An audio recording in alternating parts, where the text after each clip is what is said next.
এখন আমরা তালসারিতে আছি। এখানে জলের জন্য আমাদের প্রচুর হাঁটতে হয়েছে,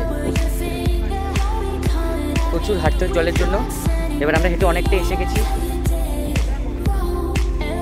সুন্দর মনোরম পরিবেশ সামনেটা।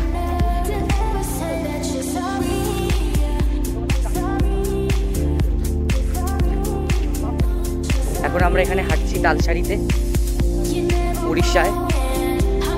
এই যে এখানে এরা হাঁটছে ওপরে, বন মানুষের মতো পর্বত যাচ্ছে সবাই, ইতিহাসের বইতে থাকতে যেমন। আর আমার পিছনে একজন, এর পাচ্ছি না হাঁটতে, বলছে বাড়ি যাবো।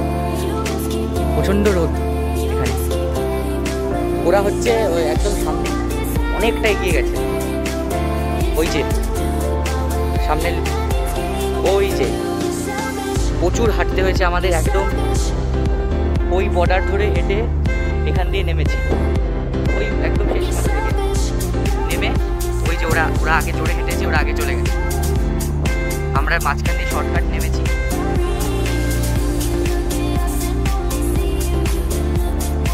এটা হচ্ছে তালসারি সমুদ্র।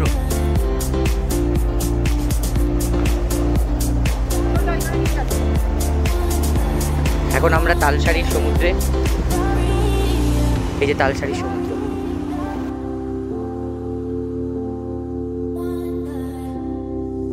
তালসারি থেকে ঘোরার পরে তারপরে আমরা উদয়নারায়ণপুর সি বিচে চলে আসলাম। তো এখানে এসে যা মনে হলো, কারণ ফ্যামিলি নিয়ে আসা, এখানে হচ্ছে মান সম্মান যাওয়া, এখানে যা অবস্থা হয়, হ্যাঁ, তো বিশাল, মানে আমার তো অতটাই ভালো লাগছিল না। তাও একটুখানি খজরামো করতে এদের কাছ থেকে এসব নিচ্ছিলাম, একটু দেখছিলাম কী আছে, কী হতে পারে। হ্যাঁ, দেখার পরে আমার পাশ থেকে মন্টু একটু চেঁচাচ্ছে আমার ওপরে, এসব কী করছিস তুই, কি খাবি নাকি অমুক তমুক। তারপরে বলা টলার পরে আমাকে ঝাড় ফাড় দিল। তারপরে ওখান থেকে আমরা ডিসাইড করলাম মাছ ভাজা খাবো। তো প্রীতমই এটা জোরজবস্তি করলো, মাছ খেয়েই যাবে ওখান থেকে।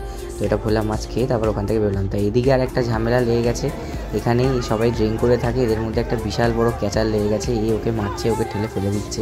আমাদের খাওয়াটা শেষ হয়েছে, তারপরে মানে আমাদের বেরোবো ওখান থেকে ওই টাইমটাতেই।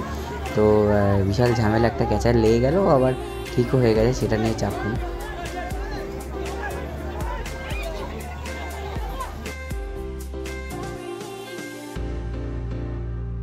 মিউজিয়ামে যাবো ভাবছিলাম। তো মিউজিয়ামে যাওয়ার পথেই তখন সৈকতে দাদাদের সাথে দেখা হলো। দাদারাও গেছিলো তার পরের দিনকেই, মানে আগের দিনকে, ওদের এটা 2 দিন, আমাদের এটা 3 দিন। তো সেখানে মিউজিয়ামে গিয়ে আমরা অনেক মজা টজা করলাম, খেললাম একটুখানি এসব গেম ফেম করে, খেলে আসার পরে তারপরে আমরা ওখান থেকে একেবারে লাস্ট দীঘার সমুদ্রে আমরা যাই।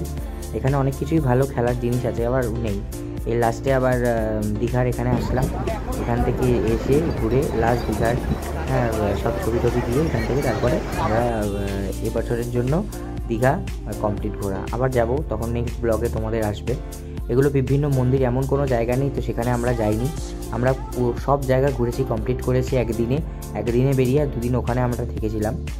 টোটাল 3 দিনে আমাদের ট্যুর এখানেই শেষ। আর এটা হচ্ছে ট্রেনে লাস্ট পিক বাড়ি আসার পথের।